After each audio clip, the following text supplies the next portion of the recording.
Je pense que Madame Mathilde Panot a fait preuve d'une grande fébrilité. Elle a eu beaucoup de mal à justifier cette proposition de loi particulièrement indigne, qui a profondément choqué les Français.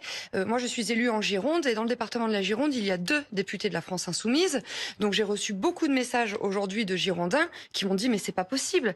Mais comment, en l'état actuel du pays, c'est-à-dire en plein procès Samuel Paty, alors que les actes d'antisémitisme explosent et que l'islamisme radical gangrène de plus en plus notre pays, comment des députés de la nation peuvent avoir l'idée de déposer une telle proposition de loi? Et c'est vrai que beaucoup se sont interrogés aussi sur l'éventuel conflit d'intérêts qu'il peut y avoir, puisque je rappelle que parmi les signataires, il y a Madame Obono qui avait qualifié le Hamas comme un mouvement de résistance et que Madame Panot et que Madame Rima Hassan font l'objet d'une enquête justement pour des faits d'apologie du terrorisme.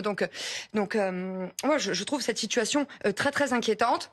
Je pense qu'elle a été faite par électoralisme, pour essayer de flatter un électorat communautarisé. Et si jamais cette loi venait à être présentée à l'Assemblée nationale et si jamais elle venait à être votée, eh bien c'est clairement notre arsenal juridique qui serait désarmé. Oui, moi je vois bien que le Parti socialiste est dans l'embarras, parce que d'un côté, ils sont très encombrés avec ses alliés particuliers de la France insoumise. En fait, ils pensent à l'après, ils se disent que s'il y a une dissolution, ça va être compliqué pour le Parti socialiste de partir seul aux élections, parce qu'ils risquent de faire le même score que leur candidate à l'élection présidentielle, ça veut dire à peu près 1%. Donc ils risquent de perdre leur siège.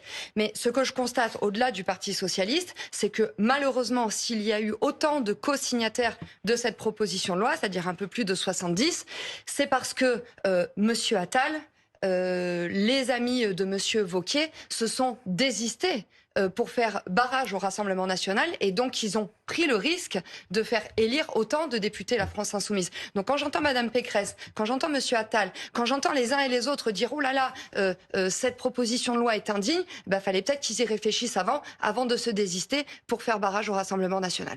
Le 1er octobre, c'était le discours de politique générale de Monsieur Barnier. Marine Le Pen a tenu des propos très clairs. Elle a dit « Nous ne sommes pas pour le chaos institutionnel, donc nous n'allons pas vous censurer a priori, parce que nous sommes des élus responsables.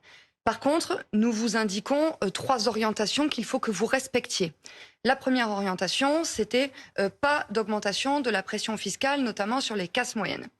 La deuxième, c'était il fallait absolument qu'il y ait un sursaut en matière de politique migratoire et sécuritaire. Et enfin, nous l'avons appelé à instaurer la proportionnelle aux élections législatives, parce que c'est une revendication attendue par les Français. Ça, c'était au mois d'octobre. Il y a 2 moments de vérité. Le premier, c'était le 31 octobre, au moment de notre niche parlementaire, où nous avons présenté un certain nombre de textes, notamment 2 qui auraient pu plaire au ministre de l'Intérieur, c'est-à-dire la facilitation de l'expulsion des délinquants étrangers et le rétablissement de la double peine, notamment en matière de trafic de stupéfiants. Là, le gouvernement a été aux abonnés absents. C'est-à-dire vous avez un ministre de l'Intérieur qui parle comme le Rassemblement national, mais au moment où le gouvernement a l'opportunité de voter un texte qui va dans le bon sens et très attendu par les Français, il n'y a plus personne. Donc là, c'est un rendez-vous manqué pour l'exécutif. Maintenant, l'autre heure de vérité, ça sera au moment du budget.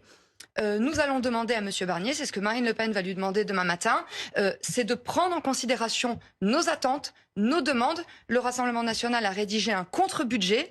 Marine Le Pen va lui en parler et va lui demander de reprendre un certain nombre de propositions. Nous, on sait que ça sera bien sûr un compromis. On n'a pas gagné les élections, donc on ne va pas pouvoir lui imposer de valider tout notre budget. Mais là, il y a 13 augmentations d'impôts, dont des très graves sur l'augmentation du prix de l'électricité, les frais de notaire, la taxe sur le sucre, la taxe du tabac, la taxe sur les billets d'avion, etc.